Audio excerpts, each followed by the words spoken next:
গতকাল 4টার দিকে আমরা মেসেজ পাই যে পাটুরিয়া 3 নম্বর ফেরিঘাটে একজন ডুবে গেছে, সরি দৌলদিয়া ফেরিঘাটে। তো আমরা মেসেজ পাওয়ার সঙ্গে সঙ্গে চলে আসি, আসার পর আমরা উদ্ধার কাজ শুরু করি। তো উদ্ধার কাজ আমরা রাত 7টা পর্যন্ত করি। করার পর যেহেতু শীতের দিন, পানি প্রচণ্ড ঠান্ডা, তো 7টা পর্যন্ত করার পর আমরা উদ্ধার কাজ স্থগিত করি। করে তারপর আজ আবার সকাল 10টায় আমরা উদ্ধার কাজ শুরু করি। করার পর এখন উদ্ধার কাজ চলমান আছে, আমরা এখনো লাশ পাইনি, ভিকটিম পাইনি। মানে কি ধারণা কি করছেন? ধারণা করছি যে আসলে অনেক টাইম হয়ে গেছে, প্রায় 20 ঘন্টা পার হয়ে গেছে।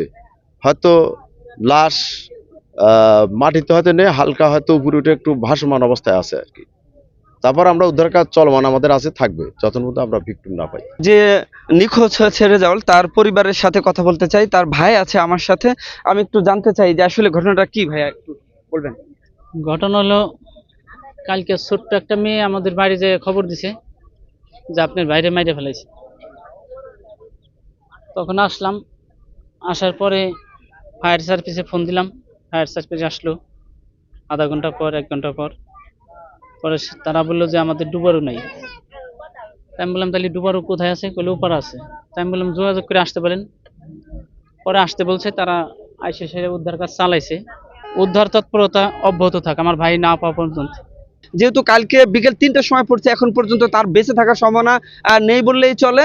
তবে তার যে দেহটা, এটা খুঁজে পাওয়ার জন্য কিন্তু তার পরিবার থেকে বারবার কিন্তু আকুতি জানানো হচ্ছে।